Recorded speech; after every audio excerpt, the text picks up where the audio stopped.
देखिए, बनारस को सांस्कृतिक राजधानी के साथ साथ अब सियासत का भी राजधानी कहा जाता है।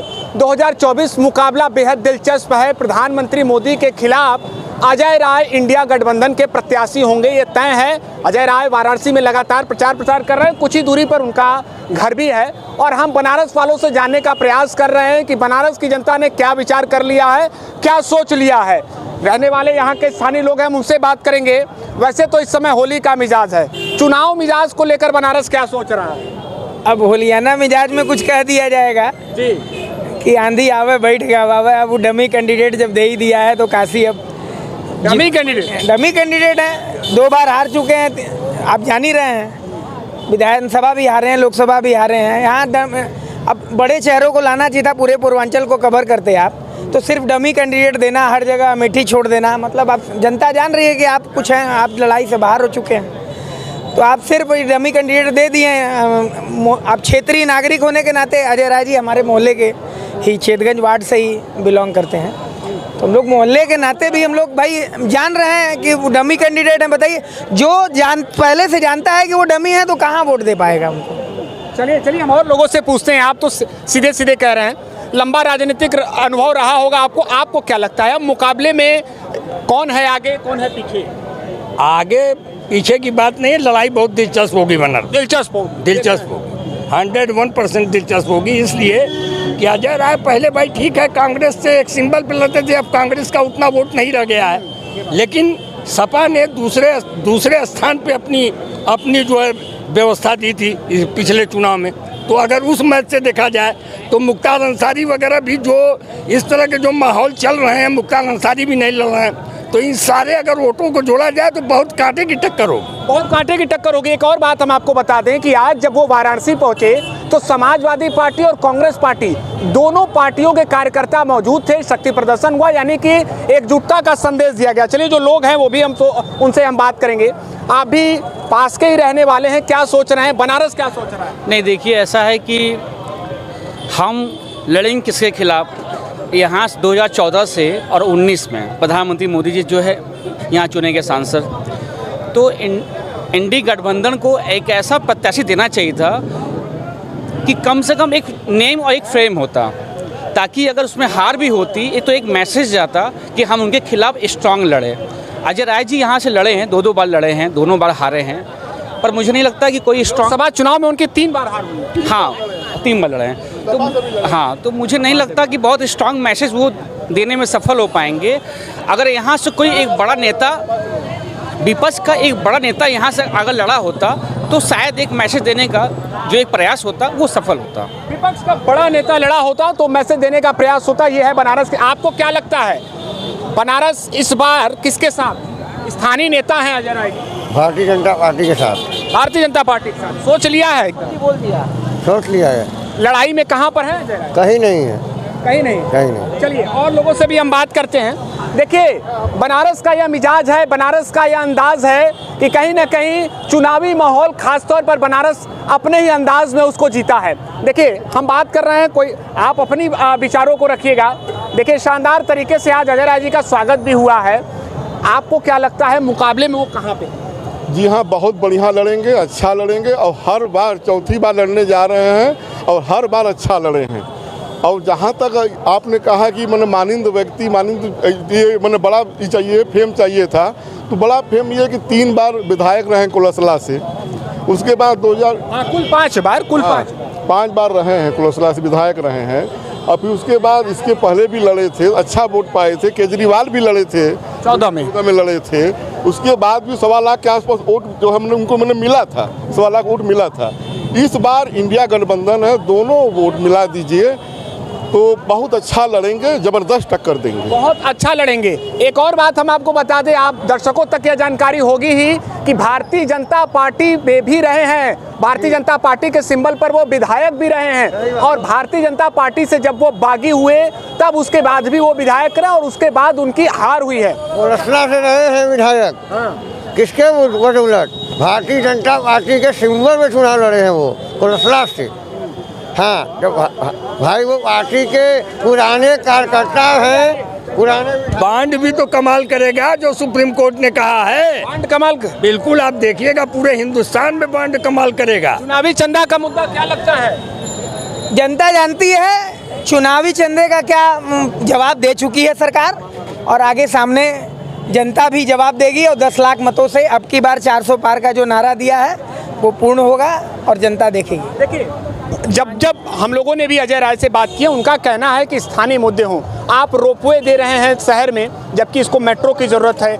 आपने शहर को ट्रैफिक जाम से नहीं दिला पाए। इसके अलावा यहाँ के लोगों को रोजगार नहीं दे पाए। इन मुद्दों को लेकर वो रहेंगे सर। विश्वनाथ जी को गलियों से कॉरिडोर के रूप में लाए हैं, और रोपवे लाया है, सारे 3-3, 4-4 स्टेशन बनाने जा रहे हैं, चौराहों को विस्तारीकरण करने जा रहे हैं, पांडेपुर हो, शहर, पूरा शहर बड़ा करने जा रहे हैं। जब शहर बड़ा कर देंगे तो आपको समझ में आने लगेगा कि यहाँ फिर अंदर शहर में मेट्रो की ज़रूरत है क्या। तो शहर के बाहर जो योजनाएं बनेंगी फिर ली जाएगी। शहर के अंदर जब चौड़ीकरण कर देंगे तो फिर जब पूरा मार्केट ही बढ़ा देंगे तो अंदर मेट्रो की ज़रूरत क्या है। तीर्थ स्थल से पर्यटन स्थल बना दिए। विश्वनाथ मंदिर को तीर्थ स्थल था, पर्यटन स्थल उसको बना दिए। अब वहाँ पे अगर मेरे जैसा भी आदमी जाएगा तो 300 रुपये पहले टिकट कटाए, उसके बाद दर्शन करेगा। प्रोटोकॉल। अरे बाप रे बाप, इस समय तो स्थिति ये हो गई है कि यहाँ के लोकल लोग तो दर्शन करना भूल गए जैसे बाबा का। ये स्थिति हो गई है। एकदम पूरा का पूरा माहौल केवल जो है, अब कहना नहीं चाहिए, शुद्ध शब्दों में कहिए तो बनियागिरी, एकदम बनियागिरी वाली व्यवस्था पूरे देश में चला दी गई है। अरे कोई आप रोजगार दो, कोई ऐसी व्यवस्था दो, सड़क खाने को देगा। सड़क मूलभूत सुविधाओं में, पर्यटन और पर्यटन से ही विकास होता है। सारे मुद्दे ध्वस्त हैं लोगों के, पर्यटन से ही विकास हुआ है। कौन सा ऐसा रोजगार है जो जनता को नहीं मिला है? होटल स्टे होने वाला है, पूरा बनारस होटल का हब होने वाला है। माला है, फूल है, मंडी है, ट्रांसपोर्टिंग है, सारी चीज़ें बढ़ने वाली हैं। बनारसी साड़ी का सबसे बढ़िया उद्योग चलने वाला है। जब बाहर से पर्यटन आएंगे तब ना लेंगे। बनारसी साड़ी का उद्योग कौन देगा? सरकार ने सभी सुविधाओं को डायरेक्ट जनता तक लेके आई है, और जनता को विकास समझ में आ रहा है, और इसका रिजल्ट देगी सरकार। आप भी मुस्कुरा रहे हैं, पीछे से सोच क्या रहे हैं? बनारस किसको वोट कर रहा है इस बार? जो है सो तो देंगे ही, जो है उसको देंगे ही, लेकिन हाँ देखिए, नेता लड़ रहे हैं, उनके साथ हैं आप? नहीं बिल्कुल है, लेकिन कुछ नीतियों में थोड़ा बदलाव करना चाहिए, क्योंकि विकास करिए लेकिन पेट पर लात मार के विकास नहीं होना चाहिए। पेट पर लात मार के विकास मत करिए, बहुत बड़ी बात इन्होंने कही है। पेट पर लात मार के विकास मत करिए, इसका क्या मतलब? बस वही जो मैंने कहा उसको उन्होंने बिल्कुल खुल करके कह दिया, बिल्कुल खुल करके कह दिया कि पेट पर लात मार के विकास नहीं होता। आप करिए, हम भी आपके जो है मुरीद हैं। काशी डेवलप कर रहा है, हमको भी अच्छा लग रहा है, लेकिन इसका मतलब ये नहीं हुआ कि आप जो है, अरे सीधे आप विरोध कहीं दिखाई पड़ रहा है? किसी की हिम्मत है विरोध करने की? मैंने बहुत लोगों को देखा है। आज 65 साल की उम्र में हम लोग इंदिरा गांधी का भी शासनकाल देखे हैं, इमरजेंसी भी देखा गया है, लेकिन विरोध होता था लोकतांत्रिक ढंग से। आज हिम्मत नहीं है कि मेरे जैसा आदमी भी लोकतांत्रिक ढंग से विरोध कर दे, तुरंत जेल के शिकंजों में बंद कर दिया जाएगा। अगर आप इनके विचार से सहमत हैं तो रहिए, नहीं तो ईडी, पीडी, सीडी, मीडी क्या ठीक है। ईडी वाला काम हो रहा है, बहुत अच्छा हो रहा है, चोर तो जाएंगे। देखिए भाई, मर्यादित भाषा, हाँ मर्यादित भाषा। ये कह रहे हैं कि कहीं ना कहीं लोकतांत्रिक जो है आधार है वो खत्म किया है। कांग्रेस जो की थी अब भोग रही है। शुरुआत किसने की थी? ईडी और सारी परियोजनाओं का व्यवस्था का उपयोग समाज में वही लाए हैं सबसे पहले प्रचलन में। अब उनको बुरा लग रहा है। चीज़ें जब चोरी जब किए हैं तो फिर झेलेगा कौन? 10 साल कंटिन्यूअस सरकार आई है, तो अब जो चीज़ें खुल रही हैं तो उन्हीं के सामने है। अरविंद केजरीवाल जी यहीं से धरना शुरू किए थे काशी से, और अपने से स्वयं से वीडियो चल रहा है कि हम भी चोर रहेंगे तो हम भी जेल जाएंगे। तो चोरी पकड़ी जा रही है तो जनता को बुरा क्यों लग रहा है? बीजेपी के गंगा चोरी करने का मौका क्या कह रहे हैं आप? बीजेपी के वॉशिंग मशीन में सब दूध के धुले हो जाते हैं। आप उनको देख लीजिए, जो भी सरकार से जुड़े हैं, जो भी वॉशिंग मशीन की बात की है ना, जो भी सरकार से जुड़े हैं, उनके बाद उनकी कोई भी योजना बताइए, बड़े चेहरे बताइए जो जिनके खिलाफ एक भी कोई आरोप उसके बाद लगा हो। मैं तो ईडी का समर्थन कर रहा हूँ, सही बात है। काला धन आ गया क्या वापस? काला धन प्रत्याशी के तौर पर, इंडिया गठबंधन के प्रत्याशी के तौर पर अजय राय मैदान में आ चुके हैं। चुनाव लड़ेंगे, काशी से वो चुनाव लड़ेंगे, गठबंधन लड़ा रही है। लेकिन माननीय मोदी जी काशी प्रधानमंत्री देने जाती है।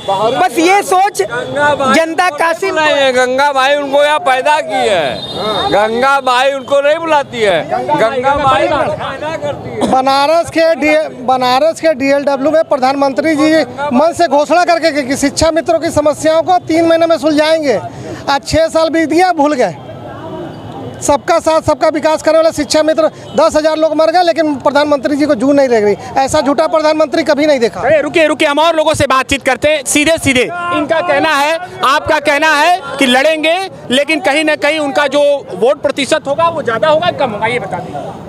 वोट प्रतिशत इस बार बढ़ेगा और 10 लाख मतों से जीतेंगे। आप कौन जीतेंगे 10 लाख? मोदी जी 10 लाख। असंभव है इस बार तो असंभव है। पहले लग रहा चरम सीमा पर जब थे 2014 से बड़ा कोई चरम सीमा नहीं आएगा। 2014 से आप जो देख लीजिए कि जब जीते हैं इनका वोट परसेंट चोर मौसेरे जनता जान लिए कितने लाख वोट से कौन जीत रहा है।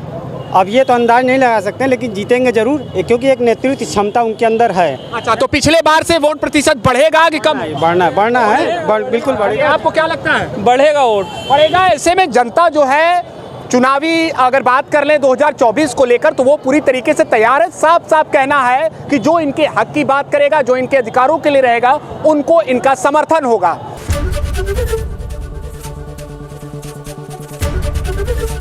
ABP गंगा, खबर आपकी, जुबान आपकी।